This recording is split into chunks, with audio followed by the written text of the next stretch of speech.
mga magnanakaw ay hindi natin pinapahintulutan. Hindi tayo pumapayag na siya ay ma-appoint sa ombudsman. Bakit natin naayahan ang isang katulad niya na maging ombudsman? Alam naman natin na kahit apo nila, anak nila, nandyan sa political dynasty.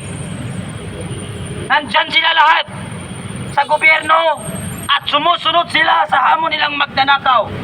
Kasi si BBM at ng mga iba pang magnanakaw na politiko.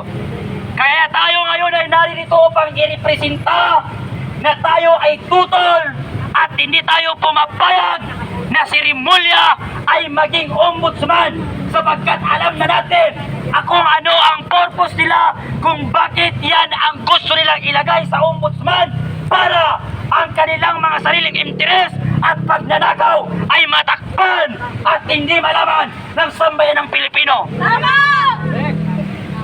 Unang-una sa lahat na purpose nila kung bakit gusto nilang ipaupuin sa ombudsman. Kasi ang ombudsman, yan ang dapat mag-imbestiga kay Saldico, Martin Romualdez at iba pang mga politiko na sangkot sa nakawan sa gobyerno. Hindi ang House of Representatives, hindi ang mga senator ang dapat magpatawag at tumimbestiga sa mga politiko na sangkot at may kinalaman sa nakawan sa gobyerno. Sino ang dapat mag-imbestiga sa kanila? Yang ombudsman na yan. Kaya yan ang dahilan kung bakit yan si Remulla ay gusto niya siya ang mamuno sa ombudsman para pagtakpan ng amo niya at mga ninakaw nilang pera.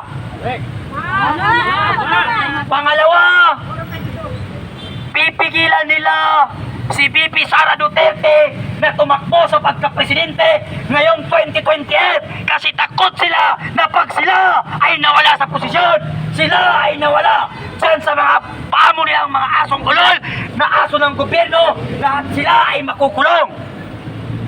Kaya yan yung dahilan kung bakit gustong-gusto nila at atat na atat silang ipa-impeach si VP Sara.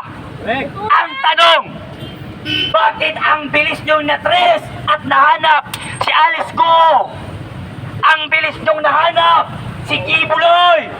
Ang bilis nyong pinakulong at dinala sa Netherlands si Duterte? Bakit ang mga magnanakaw na politiko ilang buwan na ang nakakalipas ng investigasyon ng mga yawa at putang ina ng House of Representatives? Bakit wala pa rin napapanagot at nakulong? Mas nauna ba akong pinadala ng subpina kaysa dun sa mga magnanakaw na politiko? Unang-una sa lahat, hindi ako politiko, hindi ako magnanakaw. Ang dapat na pinadala nyo ng subpina si Martin Romualdez at si Saldico at iba pang sangkot sa nakawan sa gobyerno.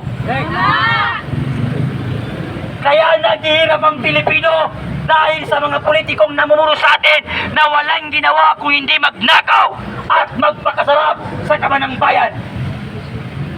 Kaya ngayon kami ay naririto at humihingi kami ng tulong at saklolo dito sa Supreme Court na sana huwag ninyong ayahan o pagbigyan na si Boying Remulla, asong ulol ng gobyerno at bayaran ni BBM, ay hindi maupo sa ombudsman. Tutulan ba natin ito? Tumututol ba tayo?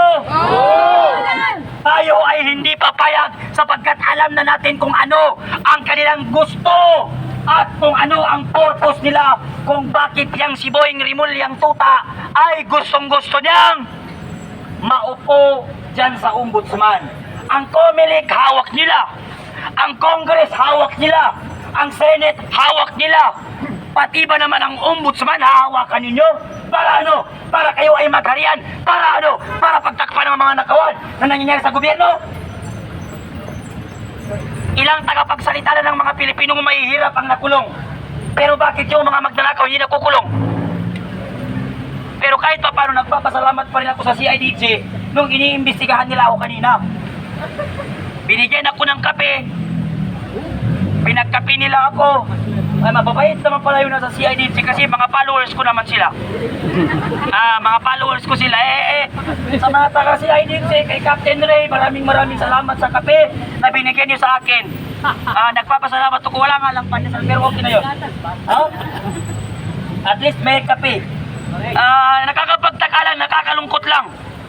Hindi, sa totoo lang, yung mga politikong magnanakaw, yung mga mukhang buhat na magnanakaw ng politiko, wala sana kami rito sa kalye, wala sanang magrarali kung nasa matino kayong pag-isip at kung may nagagawa kayo sa ating bansa. Hindi kailangan ng Pilipino magrally. Pero bakit tayo nandito at nagrarally? Dahil ang mga namumuno sa atin ay walang konsensya at pagmamahal sa bawat Pilipino. Nakita niyo yung bata na 15 years old na namatay? Nakita niyo yung grade 10 na batang namatay sa rally noong September 21? Napakaraming pangarap sa buhay ni hindi man lang nakapag-moving up, pero namatay siya dahil sa pakikipaglaban niya sa kanyang kinabukasan. Namatay siya dahil sa panindigan niya at prinsipyo niya. Pero hanggang kailan pa matututo ang mga politiko? Sana maisip ninyo na sa bawat pisong ninanako ninyo, pangarap ng bawat Pilipino ang inyong pinapatay. Tama, mali? Tama! O, sana yung next speaker, pumunta na rito. Naubos na ang boses ko sa CIDG. Baka susunod, hindi na sa pinang ipadala sa akin, baka warrant, pag hindi pa rin umubra ang warrant, baka shoot to kill. Pero wala naman problema, kaya malawak ang lupa. Pag hindi kami magkita-kita ni na Martin Romualdez dito, sana sa impyerno magkita tayo, balbakuin namin kayo ng mga putang ina nyo. No? Alanin mo, nagpapakasarap ang mga anak niya. Ang anak niya nandun, 10 million every month ang pinapadala. Samantala yung mga estudyante dito, walang makain, pinabaha. Tapos sasabihan pa rin sila, Alonte, wala kaming utang na loob sa mga Pilipino, yawa. Bramo, panty mo, napkin mo, pati bahay mo, pera ng taong bayan yan. Kaya sana magkaroon ng utak ang mga namumuno sa atin, pati ang kanilang mga anak. Thank you very much. Okay, magandang hapon po sa atin lahat. Nakita niyo naman ang aking pagmumukha. Nandito na naman sa harapan upang tayo'y manawagan sa ating kataas-taasan na Korte Suprema na sana sa tulong nila ay haharangin nila ang pagpapaupo sa isang kriminal para mamuno sa ombudsman.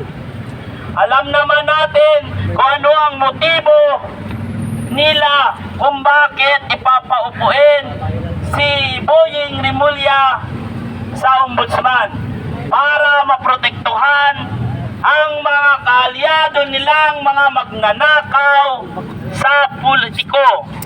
Gusto nilang mapawalang sala sila Saldico, Martin Romualdez at una sa lahat itong Presidenteng Bongbong Marcos, sapagkat walang nangyayaring nakawan sa administrasyong ito kung walang kinalaman ang walang kwentang Pangulo sa ngayon.